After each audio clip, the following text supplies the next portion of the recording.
कि अलग से एक कानून बनाना चाहिए कि जो भी कानून को हाथ मिले उसको सीधे गोली मारने का आदेश होना चाहिए, चाहे कोई नहीं है। और जो संविधान को नहीं मानता है वो भारतीय नागरिक नहीं हो सकता है। जय श्री राम। गोली मारना पड़े तो गोली मारो, और जब मारोगे गोली कुछ लोगों को तो बाद में कानून का डर पैदा होगा। और अगर कोई भी देश की बहन बेटी, हमारे भारतीय संस्कृति में आस्था से ऊपर सम्मान बहन बेटियों का है, आदेश होना चाहिए, चाहे कोई भी हो।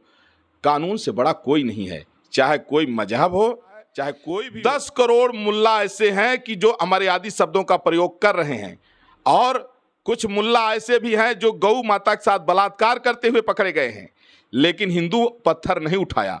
अगर हिंदू जिस दिन पत्थर उठा लेगा तो 2 मिनट नहीं लगेगा, यों 1 2 3 कहते कहते पूरे मुसलमान भारत के जल के राख। कानून हाथ मिले, जो भी कानून हाथ मिले उनको धड़ाक से गोली मारिए और सीधे उनको गायब करिए, वहां से उनकी बॉडी भी मत दीजिए। नमस्कार, आज हमारे साथ जगत गुरु परमहंस जी हैं जो धर्म के मुद्दे पे बात करेंगे, तो देखते हैं इनसे कुछ राय लेते हैं। सर, आपका परिचय दीजिए अपना पूरा।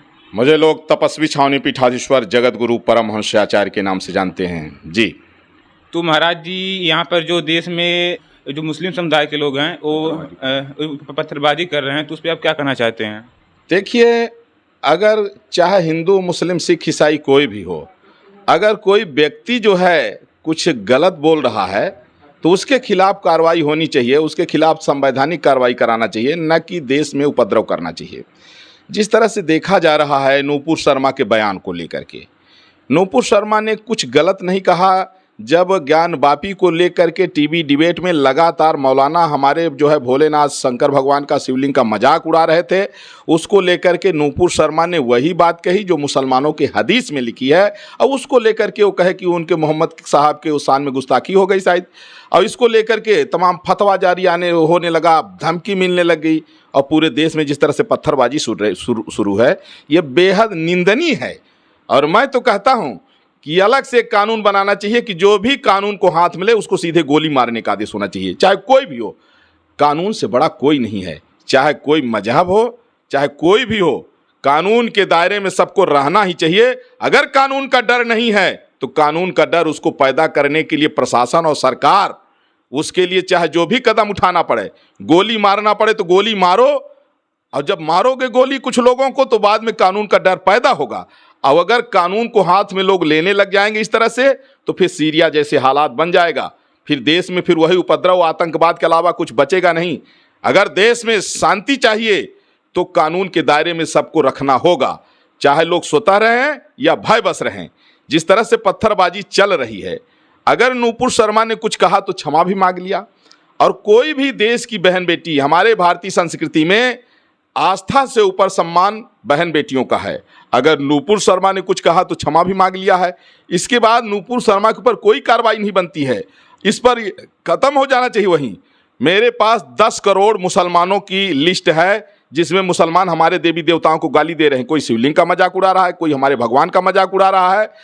10 करोड़ मुल्ला ऐसे हैं कि जो अमर्यादित शब्दों का प्रयोग कर रहे हैं, और कुछ मुल्ला ऐसे भी हैं जो गौ माता के साथ बलात्कार करते हुए पकड़े गए हैं, लेकिन हिंदू पत्थर नहीं उठाया। अगर हिंदू जिस दिन पत्थर उठा लेगा तो 2 मिनट नहीं लगेगा, यों 1 2 3 कहते कहते पूरे मुसलमान भारत के जल के राख हो जाएंगे। लेकिन ऐसा हिंदू क्यों नहीं किया? क्योंकि हिंदू जो है उदारवादी है, मानवतावादी है, संवैधानिक है, मर्यादित है। हिंदू सोचता है कि जो कोई गलती करेगा संविधान के दायरे में उसको सजा मिलेगी। लेकिन जिस तरह से मुसलमान पहले जिहादी के रूप में, फिर पत्थरबाज के रूप में, और फिर उनका रूप जो है आतंकवादी के रूप में जो दिख रहा है, ये आने वाले भविष्य के लिए खतरा है।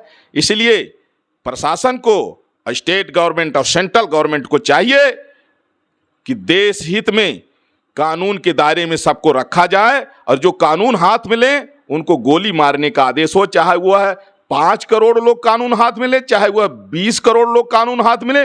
जो भी कानून हाथ मिले उनको धड़ाक से गोली मारिए और सीधे उनको गायब करिए, वहां से उनकी बॉडी भी मत दीजिए।